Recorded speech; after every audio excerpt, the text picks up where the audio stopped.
শান্ত সিডনিতে মাথা উঁচু করে দাঁড়িয়ে ওয়েস্টার্ন সিডনি স্টেডিয়াম।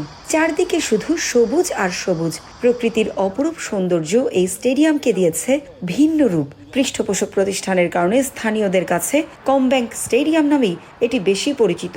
এএফসি নারী এশিয়ান কাপের কারণে নতুন রূপে সেজেছে ওয়েস্টার্ন সিডনি স্টেডিয়াম। আধুনিক আলোকসজ্জা, অত্যাধুনিক মিডিয়া সেন্টার, দৃষ্টিনন্দন গ্যালারি, বিশ্বমানের টার্ফ।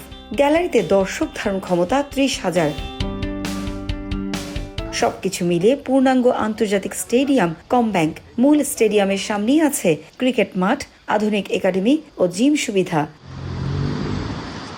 এই মাঠের বড় বৈশিষ্ট্য, দর্শক ও খেলার মাঠের দূরত্ব খুবই কম। চারদিকে সমান উচ্চতার গ্যালারি তৈরি করে আনা হয়েছে চমৎকার আবহ। এটি ওয়েস্টার্ন সিডনি ফুটবল ক্লাবের হোম গ্রাউন্ড। ফুটবলের পাশাপাশি রাগবিও হয় এই মাঠে। আন্তর্জাতিক ফুটবল ও রাগবির বড় ম্যাচ নিয়মিত আয়োজন করা হয় এখানে। বাংলাদেশ নারী ফুটবল দলের ঐতিহাসিক এশিয়ান কাপ যাত্রার সঙ্গীও হবে এই ওয়েস্টার্ন সিডনি স্টেডিয়াম। গ্রুপ পর্বে চীন ও উত্তর কোরিয়ার বিপক্ষে 2 ম্যাচ এই ভেন্যুতেই খেলবে আফ্রিদারা। দৃষ্টিনন্দন এই স্টেডিয়াম তাই সাক্ষী হয়ে থাকবে বাংলাদেশ জাতীয় নারী ফুটবল দলেরও। আধুনিক সুযোগ সুবিধার এই ওয়েস্টার্ন সিডনি স্টেডিয়াম নির্মিত হয় 2019 সালে।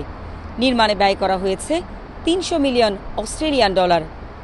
এই ওয়েস্টার্ন সিডনি স্টেডিয়ামেই আগামী 3 মার্চ স্বপ্ন পূরণের লক্ষ্য নিয়ে নামবে বাংলাদেশ। পারভিন আক্তার, সময় সংবাদ, সিডনি, অস্ট্রেলিয়া।